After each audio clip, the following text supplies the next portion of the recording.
Good morning and welcome to Sharper Iron. Spend the next hour with us studying the living and active Word of God, His two-edged sword of law and gospel, recorded for you in Holy Scripture, all about Jesus Christ, crucified, risen, and descended for you. Thanks for tuning in this morning here on KFUO, Christ for you, anytime, anywhere. I am your host, Pastor Timothy Appel of Faith Lutheran Church in Godfrey, Illinois. Sharper Iron is underwritten by Lutheran Church Extension Fund. Together in faith, LCEF helps to start, sustain, and strengthen LCMS ministries through financial and strategic partnerships. Visit lcef.org for more information. On this Monday, September 15th, we are starting our study of another one of the minor prophets. In today's episode, we will introduce the prophet Jonah and study the first chapter, in which the Lord tells his prophet to go one way, but Jonah goes the other. To help us sharpen our faith in Christ as we study God's Word today, we have with us regular guest, Pastor Sam Beltz. Pastor Beltz serves at St. John Lutheran Church in Oskaloosa, Iowa. Pastor Beltz, welcome back to Sharper Iron. Thanks so much. It's great to be back with everyone. As we get started, talk to us a little bit about the prophet Jonah by way of overview, anything we know about his historical context. It's a pretty popular, quote, Sunday school story that many know. Just kind of set the stage for us as we get started here at the first chapter. Yeah, so the prophet Jonah, of course, has a dear place in the heart of most Missouri Synod Lutherans. It was sort of a testing ground for orthodoxy, generations ago during the 70s and the 80s, whether this was just some sort of mythological fiction for morality and the establishment of not denying the call of God to certain aspects of vocation, or was it really, a literal historical, actual event, Jonah getting swallowed by a fish, etc. My people here at St. John, this is still sort of the flagship litmus test of orthodoxy that they remember from their experiences back during the walkout era, etc. We are, of course, not going to treat this as mythos, as a complete fiction. We are going to see this in terms of its historical veracity, even as Luther and the ancients, the church fathers, of course, all identify rightly that Jonah is a contemporary of other actual historical figures in the prophetic work of Israel, guys, or prophets like Joel, Amos. It's identified that Jonah is living as a contemporary of King Jeroboam the second, the great grandson of King Jehu, who was alive as a contemporary of King Uzziah, who was the king in the north of Judah. Somebody that, we know that Isaiah the prophet was raised up and preached and proclaimed in the year that King Hosea dies. So we know that Jonah is he prefaces the time of Isaiah, in a different kingdom, but we know all these sorts of historical connections. We can triangulate the historical reality of his person. There's not a lot of clarity as to which lineage Jonah comes from historically. We do learn that he's the son of Amittai. I think some of the early church fathers speculate and maybe make some, I don't know, unwarranted connections between Jonah being the offspring of the widow of Zarephath that Elijah was sent to. You see some of this sort of historical speculation that comes out. They make a loose translation of Amittai, I think, if I remember correctly. They say like Amittai translates to the true one or truthful one or something like that. And then they connect this to the words that the widow speaks to Elijah, that we know that you come from, or we know that you are the true one, or something like this. So I think Luther rejects this. I think this is, of course, again, a speculation. It's sort of guessing as to the connections and trying to give some sort of a weight, to justify our acceptance of this, or our acknowledgement of Jonah as being authoritative. I don't really think we have to make that sort of move. I don't think anybody, if you wanted to argue that Jonah was, the son of the widow of Zarephath, I guess I wouldn't really argue hard against that. I don't think it really has a lot of standing as to the consequence of things, but I don't know if there's a lot of justification for that. What it seems like is that it seems like sort of the normal way that God calls a prophet into the midst of his service, which is kind of from this obscure, minor, non-royal, humble background, like Amos, or our Lord Jesus Christ himself, right? Mary and Joseph.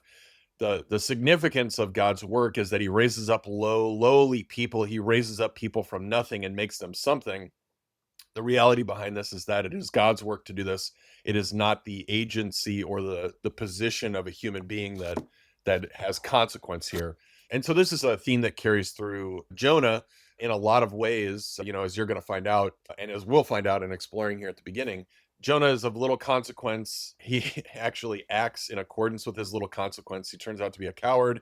He has a mighty transformation. He's one of the only prophets too of significance in the Old Testament, which is also why I think this book, more than anything, is of great importance. That exposes the heart of God for the call of faith to Gentiles outside of the realm of Israel, outside of the sort of normal boundaries of the Israelite people.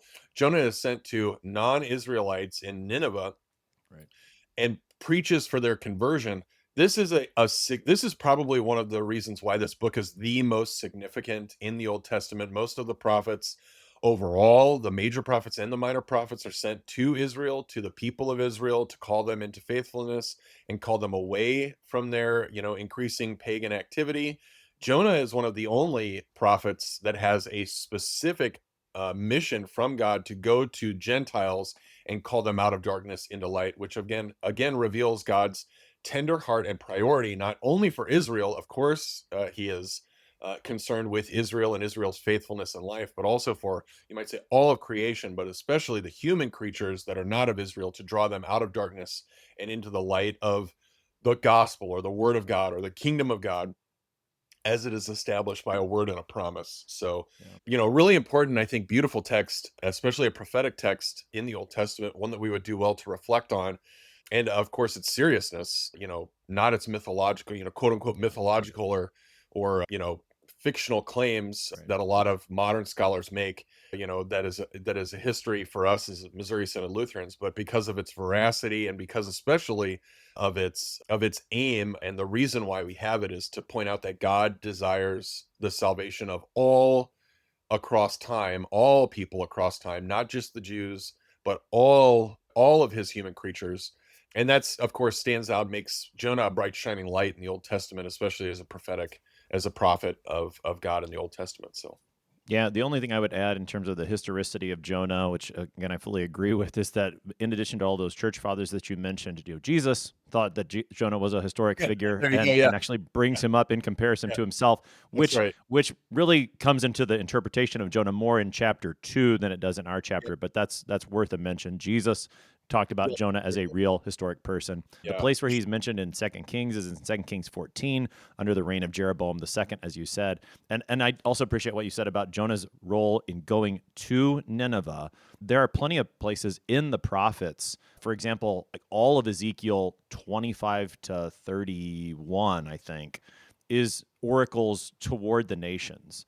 And Isaiah does that, Jeremiah does that, many prophets do that, but you always kind of you wonder with those prophets, like, well, did they ever send a letter to those nations or something like that? Who actually heard that preaching? In the case of Jonah, you know that the foreign nation heard that preaching, and you see the great results that the Lord worked through that. And so again, it does stand out as a bright shining light in the Old Testament for that truth that the Lord desires the salvation of the Gentiles. Jonah, though, well, he doesn't always seem to desire the salvation of the Gentiles for that's right. himself personally, as we will see throughout this book. So let's jump into the story. This is Jonah chapter 1. Now the word of the Lord came to Jonah the son of Amittai, saying, Arise, go to Nineveh, that great city, and call out against it, for their evil has come up before me. But Jonah rose to flee to Tarshish from the presence of the Lord. He went down to Joppa and found a ship going to Tarshish. So he paid the fare and went on board to go with them to Tarshish, away from the presence of the Lord. Maybe we'll just stop with that first paragraph for the time being through verse 3. So here you have a classic formulation. The word of the Lord came to the prophet. You hear what that word is. But then in verse 3, Jonah doesn't do that. He does quite the opposite. Talk to us about this initial interaction between the Lord and Jonah. Yeah, this of course makes sense in relation to the worldliness that Jonah displays. He, of course, I think this goes back to the introduction too. He doesn't see himself in line, I don't think, of as a prophet, right? Who is Jonah really? You hear the word of the Lord comes and calls you. This is the opposite of several of the quote unquote call scenes that you have for the prophets. Isaiah's of, jumping up and down. I'll go, I'll do it. Send me, send me, send me. All the different interactions that we really have. Jonah again is reacting oppositely to what you might expect of this. He maybe is acting more in line with what the natural human inclination might be, depending on how exactly this word of God comes. This is sort of nebulous and nondescript, right? The word of the Lord comes can mean a whole lot of things. We know from other prophetic texts, and even New Testament texts, this can be sort of dreams, waking dreams, visions, all sorts of different experiences that are categorized for us and collected for us. So exactly what he experiences isn't really clear. We just know that he has this sort of epiphany, this major revelation of God's intention for his life in the present time and moving forward. God's calling him to be a prophet. Exactly how that manifests, we're not clear. However it manifests, it's clear enough that Jonah doesn't want to do this. He doesn't want to have anything to do with it. So he takes the initiative to try to run away from what is happening. Maybe this means that Jonah is young. He's inexperienced. He doesn't really understand the comprehensive nature of what God is calling him into. He doesn't really fully grasp the fact that you just can't run away. He's going to, of course, he's going to. It sounds there. I see some similarities here between, to a certain extent at least, about what St. Paul was called to do and what Jonah is called to do, at least from the words that God gives to Ananias regarding Paul, which is like, I'm going to show him how much he has to suffer. This is, of course, similarly what Jonah is going to have to go through. The call of Jonah is apparently, as we're going to see, bigger than just a moment, right? Just Right. getting knocked off a horse, or getting called like Samuel did in the days of Eli the prophet, just like laying down in the tabernacle complex and being called through the night.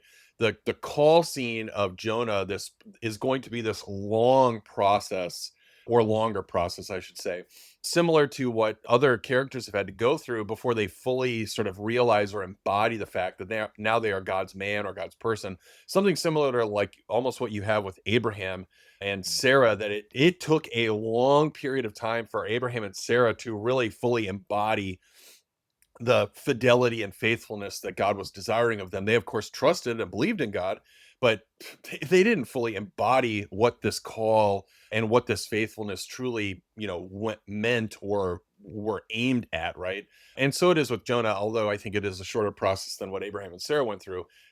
He's gonna have to go through a lot. His initial move is to run, is to flee. Yeah. I think this is, of course, when you consider, I think you could broadly, say that this is similar to what people might experience broadly with regards to the certain circumstances that God calls, not the official call into the ministry, but every vocation in life has certain callings. The circumstances demand activities and participations on daily life. And sometimes those calls to respond or act can be overwhelming, right? And we could maybe want to run away from those things. Especially with regards to this, I think this probably has more to do with the actual call into the ministry that pastors receive, that the clergy receive when they enter into the parish, perhaps for the first time, or perhaps, if they move to a new call or to a new location. We always kind of have an understanding or an idea of what we are called to be doing, and then the actual concrete reality of what we are supposed to be doing and the experience of what we're in the midst of. Sometimes that can manifest in apprehension and reservation, and what did I get myself into?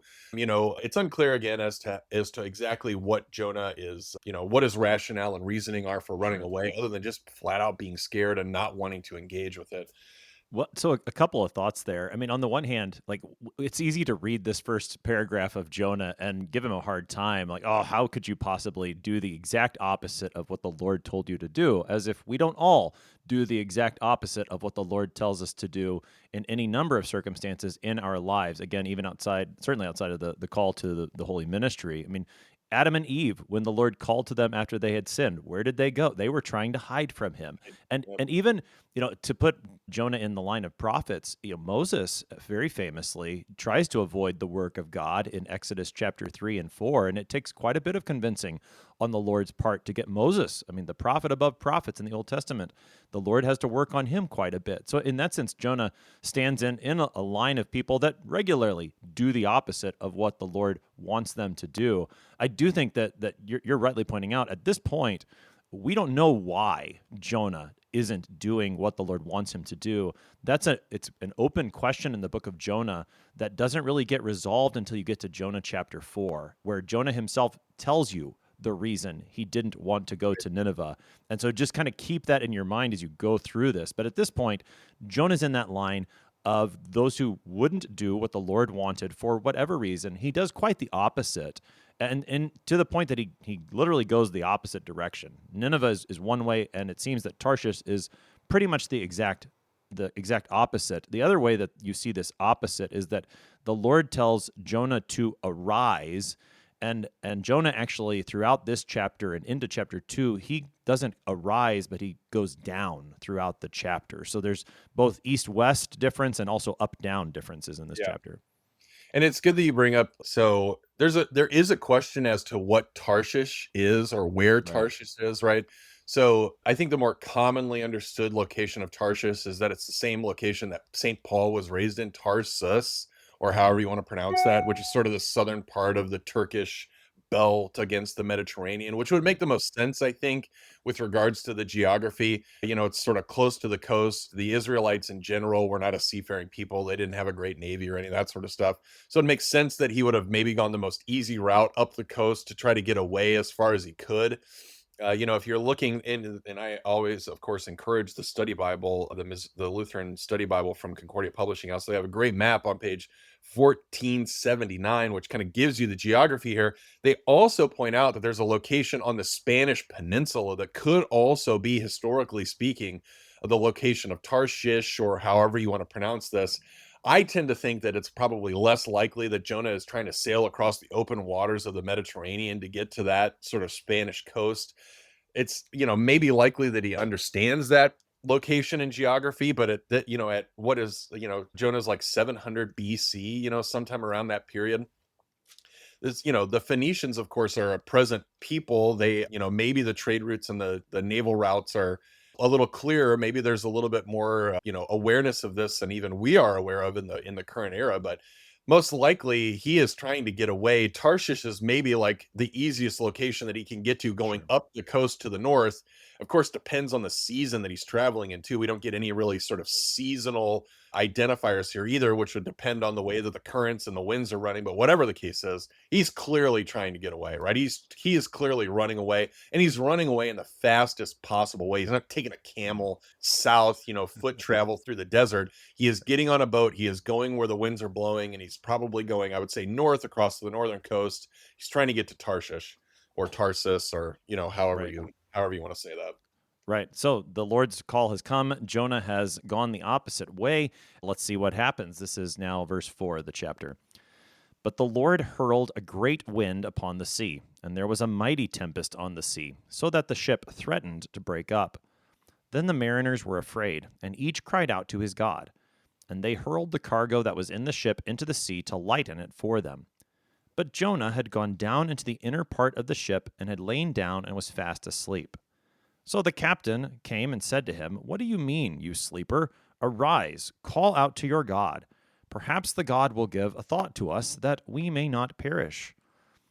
Let's stop there. We're going to keep working our way through this text. So as we noted, Jonah has done the opposite. He needs some convincing. His call scene, if you want to think about it like that, is very extended in the book. How does the Lord respond to Jonah's disobedience?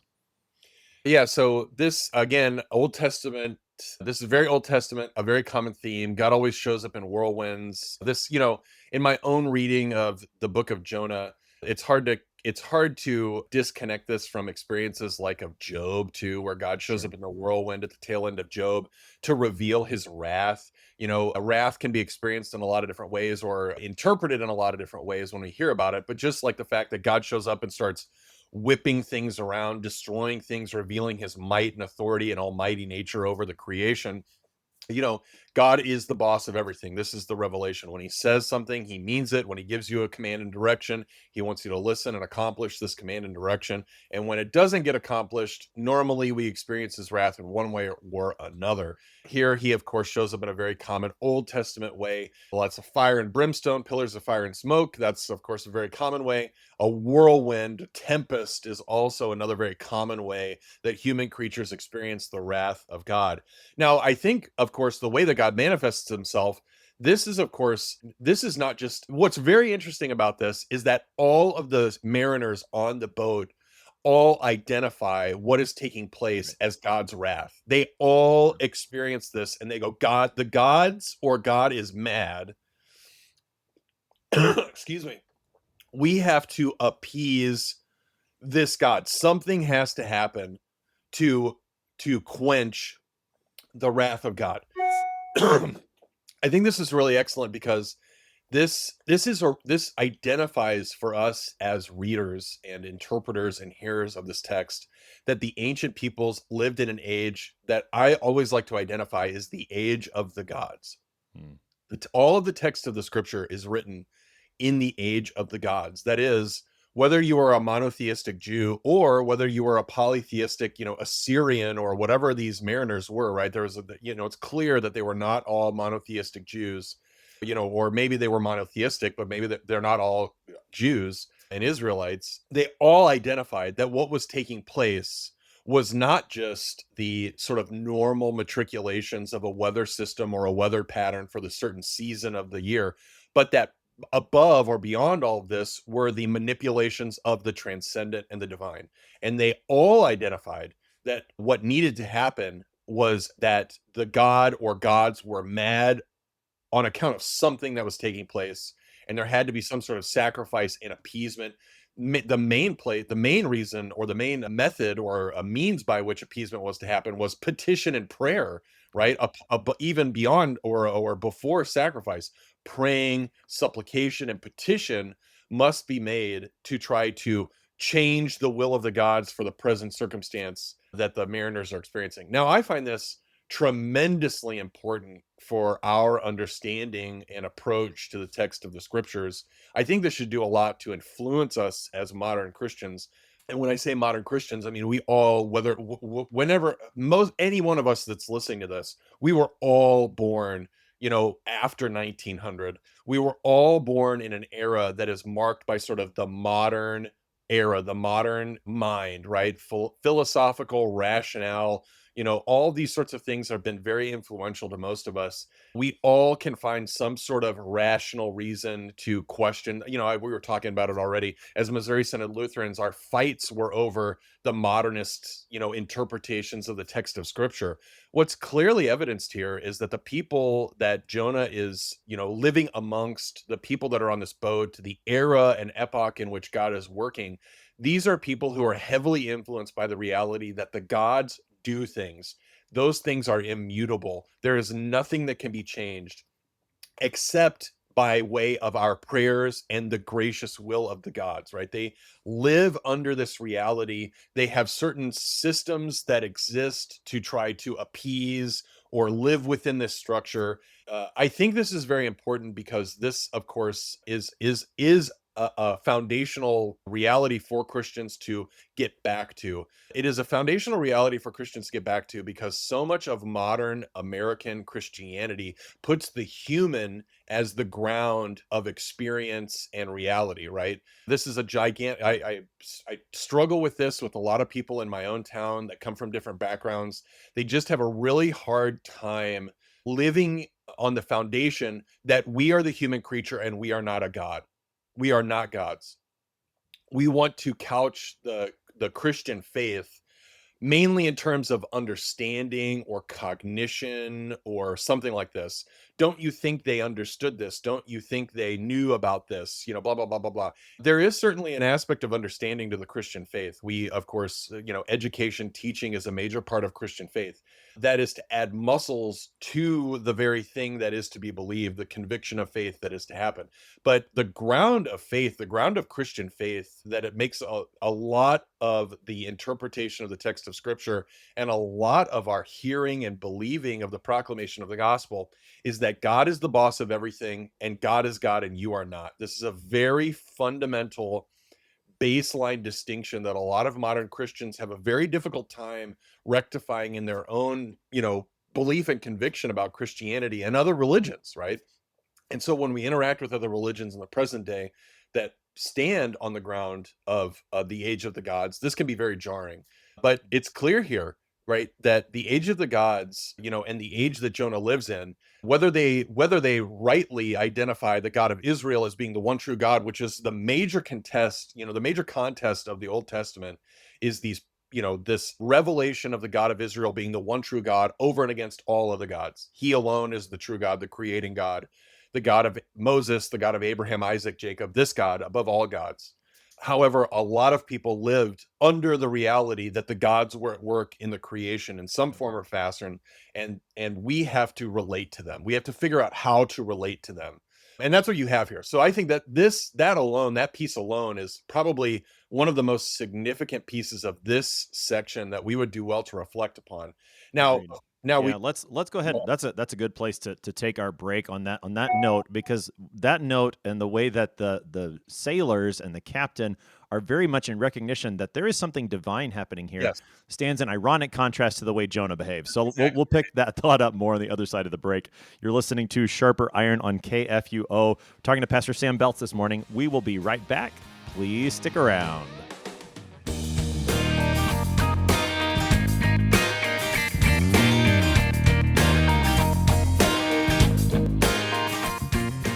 Did you know that an investment with Lutheran Church Extension Fund exclusively supports LCMS ministries and church workers? That's right.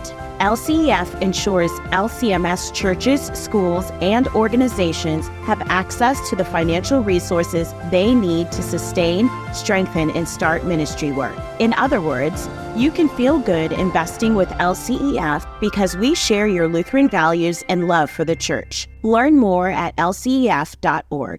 LCF is a nonprofit religious organization. Therefore, LCF investments are not FDIC-insured bank deposit accounts. This is not an offer to sell investments or solicitation to buy. LCF will offer and sell its securities only in states where authorized. The offer is made solely by LCF's offering circular. Investors should carefully read the offering circular, which more fully describes associated risks.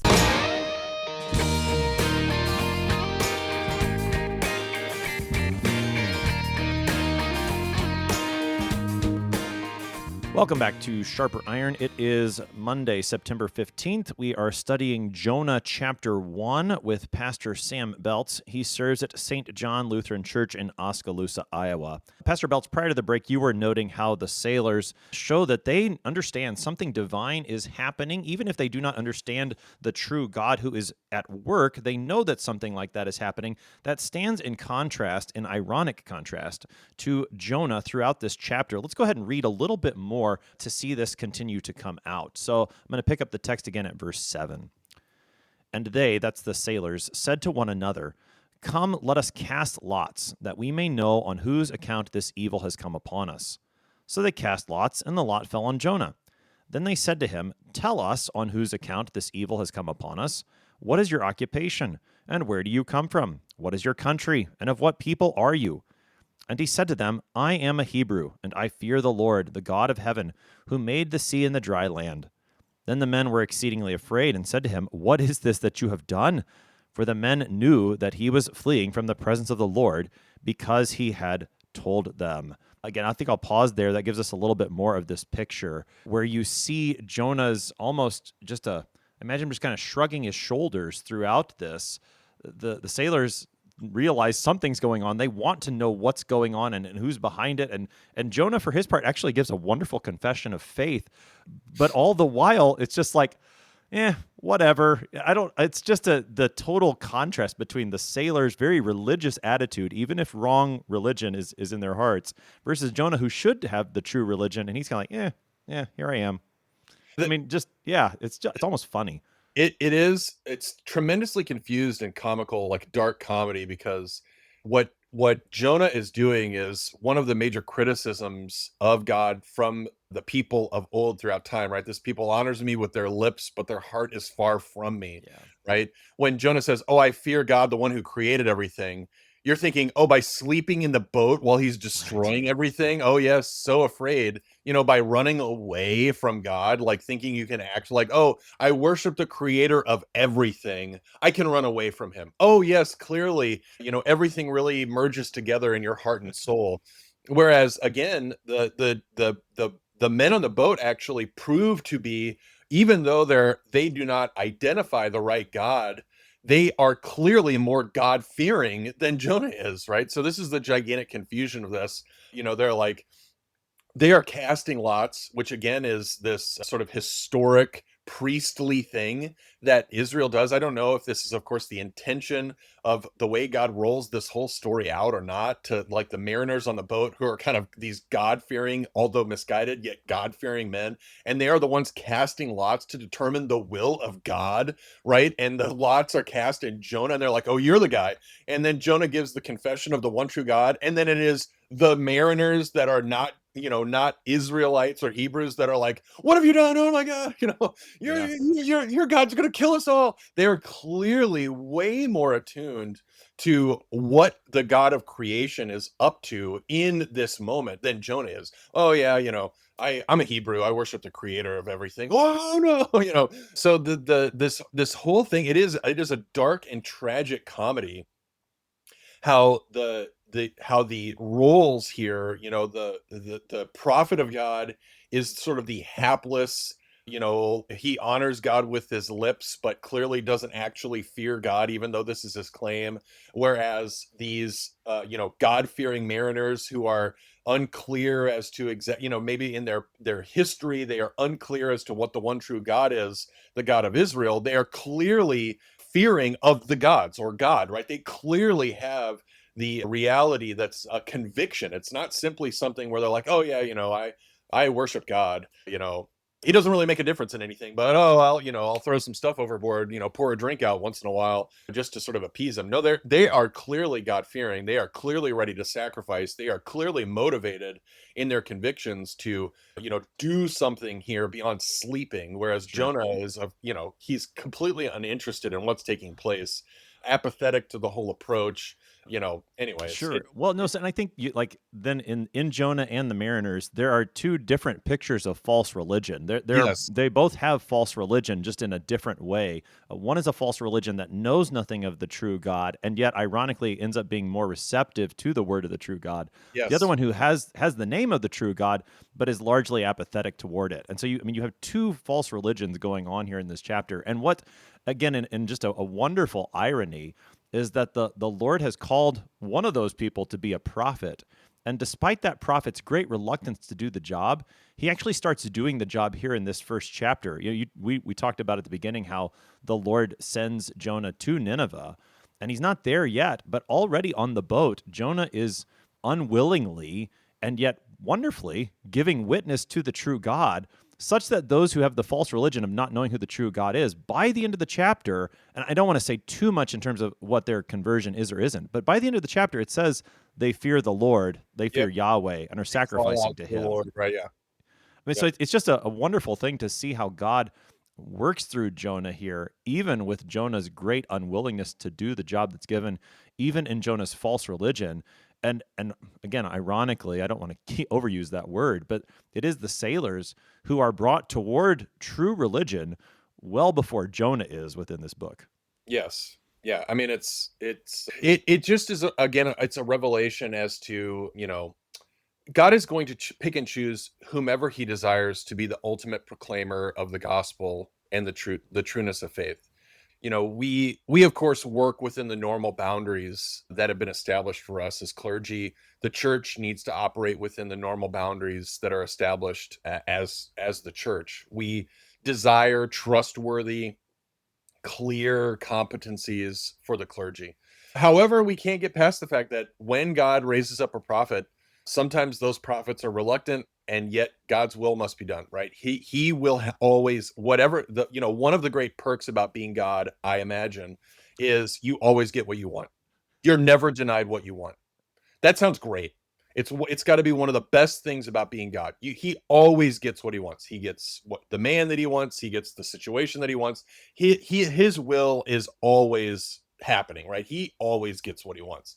This is, of course, one of the most frustrating things about being a human, is that it's a reminder that we're not gods. We just don't always get what we want. Rarely do we actually get what we want. Even here, right? Jonah's entire life is frustrated because he just doesn't get what he wants. He wants to be left alone. He doesn't want to be the prophet. He doesn't want to do the work. He doesn't want to go to Nineveh. He hates these foreign people, all this sort of stuff. God always gets what he wants, right? He gets what he wants despite the reluctancy and hatred of Jonah for the particular mission, duties, vocation, and people that he's sent to. That's the way it works. God always gets what he wants. That's what it's like to be God. We're not God. Jonah's reminded of that. Thank God. Yeah. One detail that we read through but haven't talked too much about, before Jonah, is brought up to the top part of the ship and is questioned in this way, gives the confession. He has gone all the way down into the innermost part of the ship, and he's sleeping. Yeah.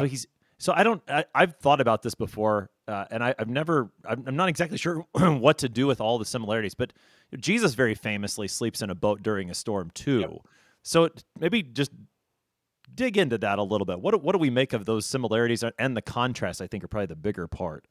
All right. So I don't always know what to make of this, because I'm glad I'm not the only one. Yeah, this is not, I don't connect, like Jesus connects himself to Jonah in the next scene with getting thrown overboard in the belly of the whale, et cetera, right? This is, of course, the sign of Jonah that is connected to the person and work of Jesus. The sleeping in the boat is not one of those things, right? Now, have you ever been, so I have been on a boat in tumultuous waters. And when you are under the sea level, like when you are below the water line, it is a different experience than when you are on top of the water line, right? Like if you are on top of the water line above and you are like moving all over the place, okay, like you're gonna get sick. You're gonna fall apart. Now, if you have seasickness, that can happen at the bottom of the boat too, but it is way different in the very bottom of the boat, like in the lower levels of a boat in tumultuous water, than it is in the top, especially with bigger ships. Now, I don't know about these how big these ships were, but this is like, it's quiet and you're rocking. It's like being in a womb, right? Like, and you can go to sleep pretty easy. Like if you've ever been in a hammock in a breeze and you just kind of swaying back and forth and you're not really responsible for the motion, but you experience it.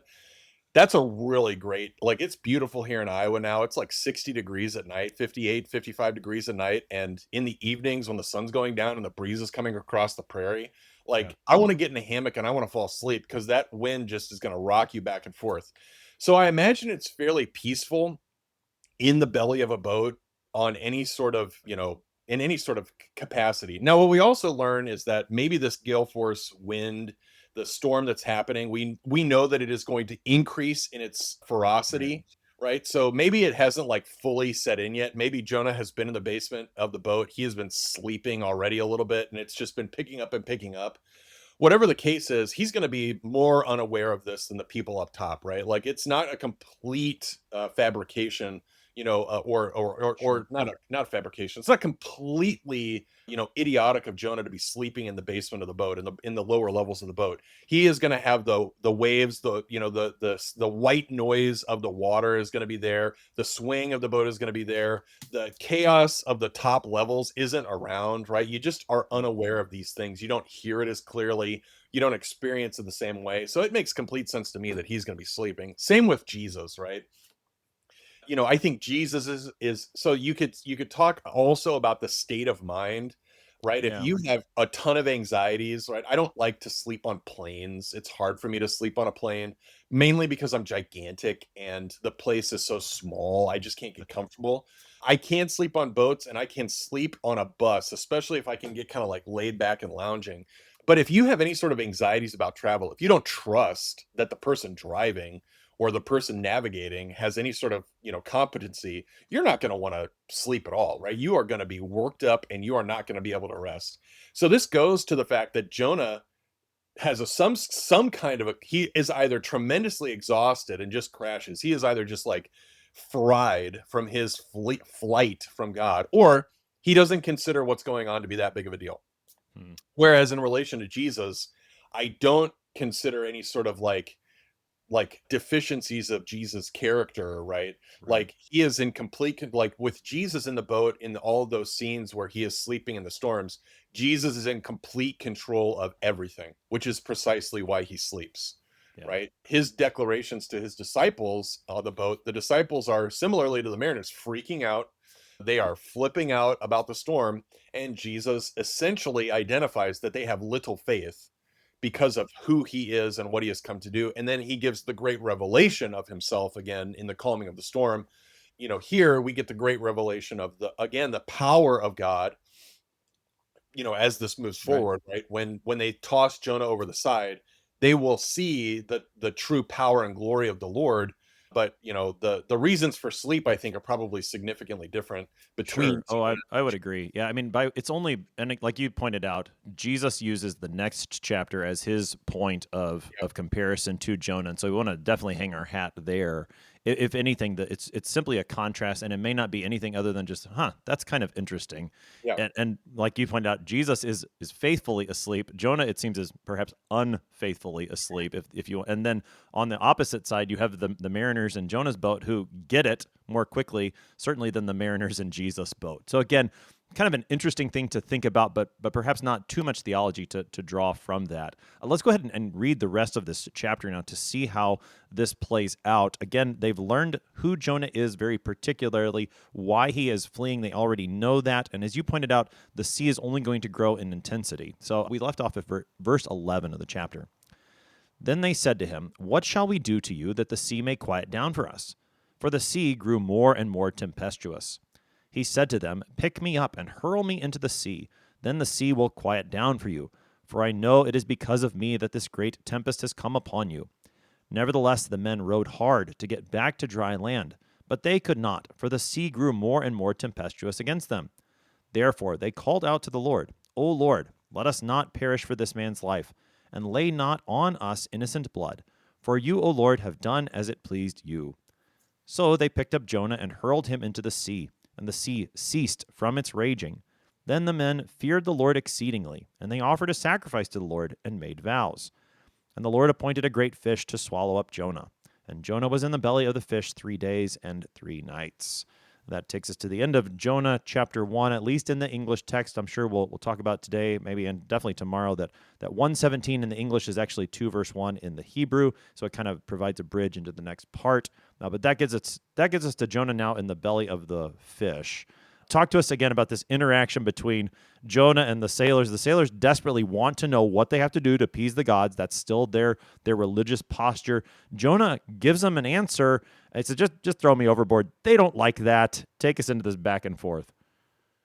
Yeah, so human sacrifice is probably not something that these Semitic religions are really involved with. We know that they're, sacrificing of animals, pouring out drink offerings, grain offerings, etc. This is a much more common practice to appease the gods, prayers and petitions, etc. Human sacrifice is not completely foreign to the Semitic religions, but it's not widely endorsed by any sort of Semitic religions. And so you're going to have a hesitancy here for people throwing a man overboard. They are not, mostly interested in this sort of a thing. We also, I think, again, this sort of helps us clarify the actual destination. They're trying to get back to dry land, which means they at least have the knowledge that they're close enough to try to row to dry land, whether or not they can see it, right? So, we're not, or at least I'm not a flat earther. And so most likely they can, have a knowledge that at some point when the seas were calm, if they were less than, 5 or 6 miles off the shore, they can still see landmarks, maybe mountains in the background, depending on exactly where they are out of Joppa. And so they have the desire to head into that direction, right? To get back to dry land. They are pulling hard. The tempest of the sea is, of course, disallowing this. Their hesitancy to pick Jonah up and throw him overboard maybe is, still like, one of the things that I point out, especially in the Gospel of John, I'm teaching a pretty intense study on the Gospel of John, is that the actual practices of faithfulness in daily life, the confessions of faithfulness in daily life do not always just like, fully enlighten. Like the light doesn't always come on. Sometimes it's kind of a slow burn, to get brighter, like the woman at the well, or, Nicodemus, or these other people, the man who had been healed of his blindness, later in the Gospel of John, right before Lazarus is raised. Their faithfulness comes, right? Their enlightenment happens, but it happens over the course of interactions with Jesus. Jesus is sort of continually preaching to them, and then like they're like, yeah, I need to go back and tell everybody. But it happens over time. And so here the seamen, the mariners, they are already in a place to fear God. They are already in a place where they identify that the gods are in charge of everything. A god or the gods are in charge of everything. And now they are being sort of, as we've already pointed out, sort of accidentally proclaimed to by Jonah. He is doing this. He maybe hates it, or he's doing it sort of flippantly or whatever. But however it's happening, they are becoming increasingly concerned about being related to this God who Jonah is running away from. And they're not completely like he says, throw me overboard. And they're like, well, all right, maybe not quite yet, right? Like Right. we're not Yeah. like Let's not get crazy here. we're not Yeah. quite there yet, all right? Like Right. we're not just going to go way, way faithful just yet. And so they're trying, which makes sense by like the sort of rational, logical, like we are going to try to get to shore. This is going to be the way we can prevent this disaster. So they are rowing. They're trying to get back to shore. This, we could like, I think I've read a few commentaries and speculations about the size of the boat and the, like, the being able to row a boat. And this was actually sort of a very common structure for a boat, construction for a boat, is that their wind power would of course be the primary way of traveling, but there would be oars that you could extend out of the side of the boat to manipulate its course, because these weren't like the big mariner, vessels that we know from the later parts of history, or from more recent history to us.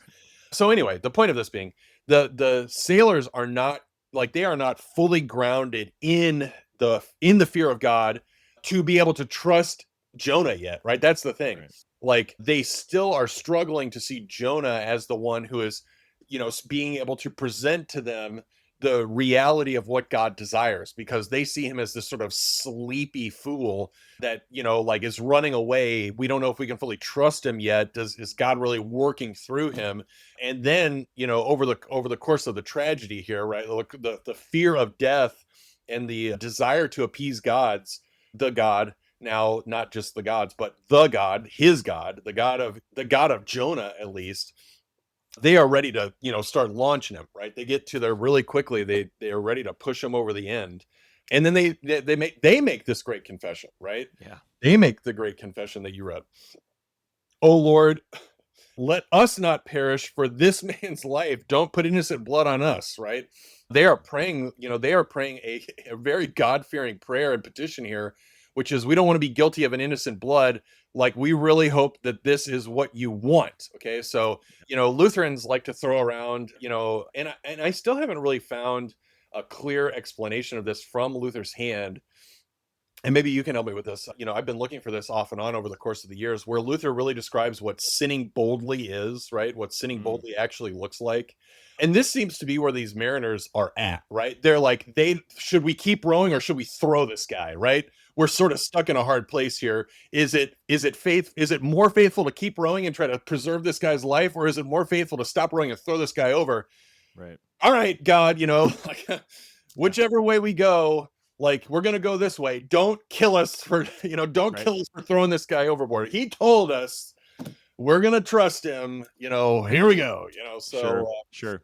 Well, and I think the Lord then answers that petition, like, is this right or not? We don't know, but please don't hold it against us. Yeah. The Lord answers the petition by ceasing the storm. And And and this is one of the, if you can control storms, that means you're God. I Yes. mean, like in just about everybody's mind. That's right. And the Lord shows himself very clearly to the mariners in that regard. Yeah. And this is an instantaneous cessation, right? So this, like, again, in the modern era, there's been all of these attempts to sort of rationalize and harmonize the stories of like the episodes of Moses's plagues in Egypt, the parting of the Red Sea, all these sorts of things, these modernist rationalist approaches to try to sort of harmonize these events with natural, like, oh, a stiff wind blew. Oh, that meant, there's a shallow part in the Red Sea, and if a wind blows really hard at, when it's the dry season, it might just sort of like, dry out this patch of this sandbar so that people could get across. Like, oh, like, I don't know if you ever watched the Gods of Egypt movie with Christian Bale, and it was like the alligators just started like eating themselves, and that's how the river turned to blood. And I'm like, this is the stupidest thing ever. Like these sorts of rational explanations are, I guess that the modernists can entertain themselves with these and pat themselves on the back.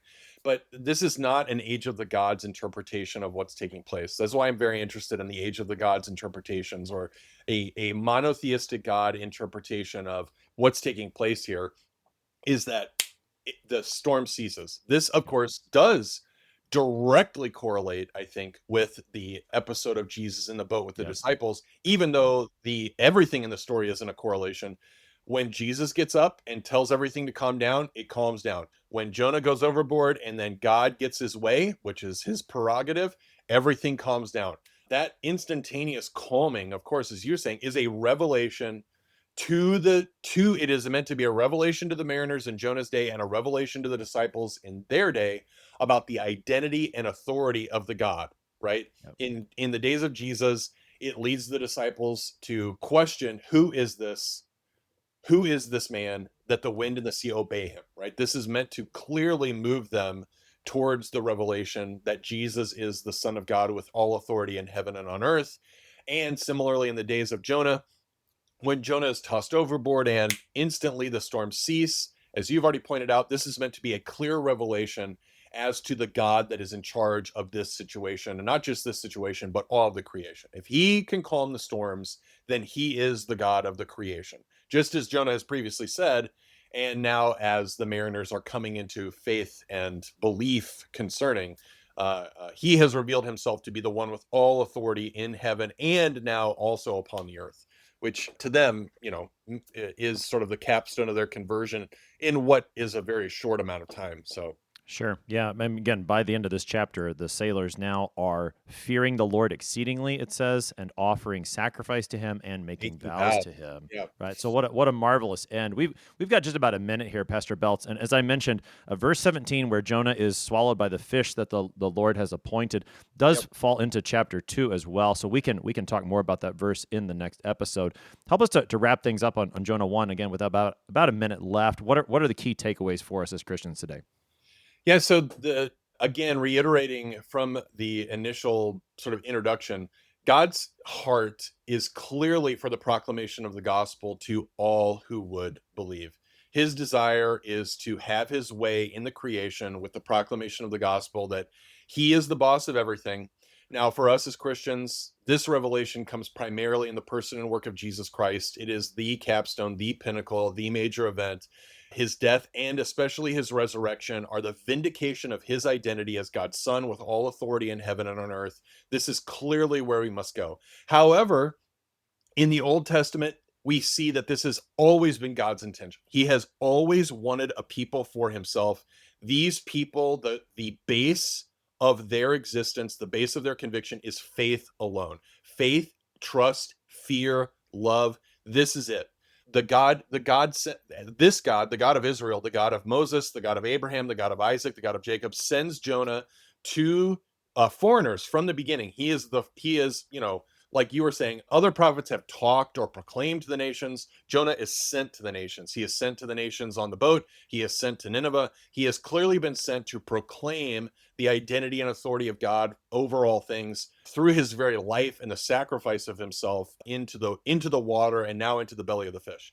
This gives, of course, an excellent basis for us as modern day Christians. God's desire, the most beautiful thing the church can do, the most important thing we can do as Christians is, number one, is to be reminded of the fact that we are the ones that God has desired. We have been called out of various different nations. We are not Hebrews by birth. We are Gentile dogs, as St. Paul says.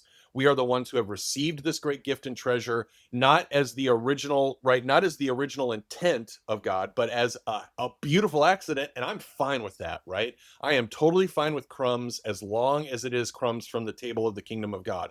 And that is a good place to put ourselves. We are not the ones that God originally had in mind, but we are now the ones that God desires. And so, and this has always been his prerogative. He is not just a God of the Hebrews. He is a God who chose the Hebrews, but he is not only a God of the Hebrews, he is a God of all creation.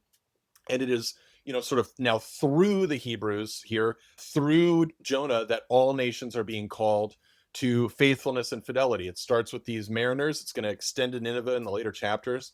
But this is probably the greatest theme that has to burst forth from this first chapter. Alternate secondary themes are, if you have a very clear and calling from God in a particular vocation, don't run away from it. God's always going to get what he wants. Now, that maybe especially applies to the clergy, but this can also, as I talked about, this can apply to husbands, mothers, children, workers, anybody in any vocation. It is not going to go well if God calls you, if the circumstances of life put you into particular relations and vocations. If you try to run away from those things when God has clearly assigned those things, my general sentiment towards that recommendation is don't do that. It's going to go bad. Yeah. That is not the best course. Wisdom teaches us you shouldn't need to go through what Jonah went through to get to the place where Jonah finally got to. Let's not go there. Okay. Let's not have to go through those experiences. If you have to, I would not recommend, don't put crosses on your back, right? Jonah, whatever, just don't do it. Other themes that really stand out here, of course, too, are the fact that we should really thank God. This has to do with what can happen to the apathy of insiders and the conviction of outsiders. So the amazing twist and turn here that we have between the mariners and Jonah is a really, really great thing. Something that I've enjoyed interacting with over the course of the last several years is, people who are very, very convicted about Christianity and Christian doctrine and clear, sort of historical dogmatic teachings, but they come to this through alternate traditions, right? People that have been coming out of different traditions of Christianity from around me, and they grow increasingly concerned about the orthodoxy and veracity of their tradition, holding on to these sorts of things, especially about the means of grace more than anything else, like the practice and use of the Lord's Supper. And then they come into the Lutheran tradition and they see the great treasures of Lutheranism, and they're like, oh, this is great. Look at these hymns. Look at the centrality of especially the practice of the Lord's Supper for the life of faith. This is amazing, these treasures that are here. And, sometimes Lutherans that have been in the waters for a long time, they go, well, yeah, all right, that's fine. We grew up here. So the zeal of the mariners, I think, is an excellent reminder, right? They come into faith, they come into this conviction. They're clearly very God-fearing, trusting, interested in being devoted. Whereas, like you sort of said earlier, Jonah's like, yeah, I kind of grew up in this, right? Like, yeah, I know the God. I'm the God who created everything. Yeah, right. He lives in my backyard. That sort of thing. The transcendence for Jonah has really been domesticated, whereas the transcendence for the mariners is still very wild. Yeah. And so I think it's really good for Lutherans to interact with the fact that the God that we worship is wild. The claims that he makes are rather radical and wild, and we shouldn't try to pacify or domesticate the transcendence of the gospel just because we're so familiar with it. It's a good reminder for us to still be zealous, passionate, interested, and convicted about the good gifts that we have received, and not treat them with apathy, indifference, domestication, and that sort of a thing. So that's a very secondary or Sure. C-level issue here, but I think one that's important for us to consider. Yep, that's right. The Lord loves the nations. He sends his word to the nations. We do well to listen to that word. Pastor Sam Beltz serves at St. John Lutheran Church in Oskaloosa, Iowa. He's been helping us today to study Jonah chapter 1. Pastor Beltz, thanks for being our guest today. Yeah, God bless. It's so wonderful. I am your host here on Sharper Iron, Pastor Timothy Appel of Faith Lutheran Church in Godfrey, Illinois. If you have any questions about Jonah chapter 1, send an email to kfuo@kfuo.org. It is always a joy to hear from you. Join us again tomorrow as we look at Jonah chapter 2 to see Jonah's prayer from the belly of the fish. Thanks for spending the morning with us today. Talk with you again tomorrow.